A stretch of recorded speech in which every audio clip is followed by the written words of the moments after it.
ফাতেমার চোখের মধ্যে পানি ঝরতেছে। নবী জিজ্ঞেস করে, ফাতেমা রে, কেন এইভাবে কান্দো? আমার নাতিরা কই? দুই নাতি না দেখলে আমার শান্তি লাগে না। ফাতেমা বলেন, বাবা গো, আমি কাঁদতেছি কোন ব্যথায়? ঘরের পিছনে যাইয়া দেখেন গো বাবা, আজকে 3টা দিন পার হয়ে গেল, আমি ফাতেমার চুলায় আগুন জ্বলে না। আপনার আদরের দুই নাতি না খাইয়া থাকতে থাকতে পেটের খিদার যন্ত্রণায় ঘরের পিছনে গলাগুলি করে নানা নানা কইয়া কাঁদতেছে গো বাবা। আমার নবী পিছনে যাইয়া দেখে গলাগুলি করে নানা নানা কইয়া কাঁদতেছে। নানা গো, পেটের খিদা গো নানা, সহ্য করতে পারি না। আমার নবী বেরিয়ে গেলেন। ঘুরতে ঘুরতে যাইতে যাইতে একটা ইহুদির বাগানে আমার নবী চাকরি নিলেন।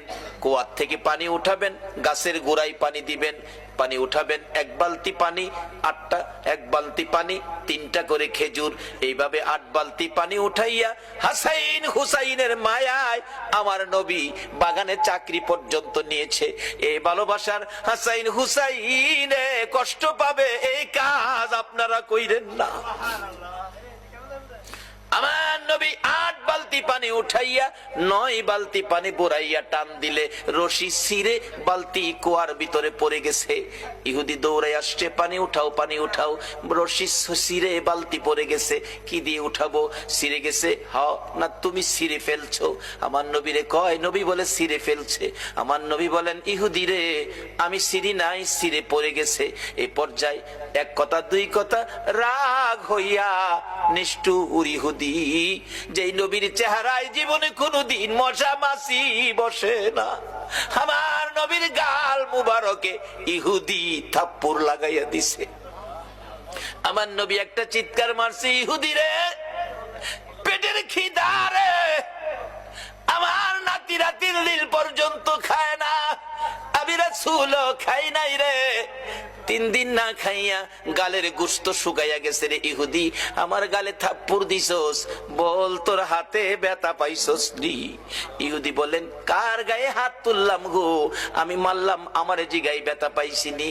আমার নবী ডাকে, এরে ইহুদি, আমার 8 বালতি পানির বিনিময় 24টা খেজুর দিবি? দেব, দে। আমার হাসাইন আর হুসাইন কান্দে পেটের খিদায়। 24 খেজুর লইয়া নবী রওনা হলেন, চলে যাবেন নাতিদের খাওয়ানোর জন্য। আমার আল্লাহ কয়, জিবরাইল রে, আমার বন্ধুর কানে খবর দে, বন্ধু যেন কুয়ার ভিতর থেকে বালতি উঠাইয়া দিয়ে আসে। জিবরাইল ডাকে, হুজুর যাইতেছেন গা? বালতি উঠাইবো কে? বালতি তো কুয়ার ভিতরে সিরা পড়ছে, কিভাবে উঠাবো? কিছু তো নাই, উঠাবো কি দিয়া? জিবরাইলকে, হুজুর কিছু লাগে না, যেখানে রাহমাতাল লিল আলামিন আছে এখানে কিছুই লাগে না, আপনি কুয়ার ভিতরে হাত দিয়া বালতিরে ডাক দেন। সুবহানাল্লাহ, আসতে কইলেন? পৃথিবীর এমন কোন শক্তি আছে এই মৃত বালতি ডাক দিলে হাতে আইব? কিন্তু আমার নবীর হাতে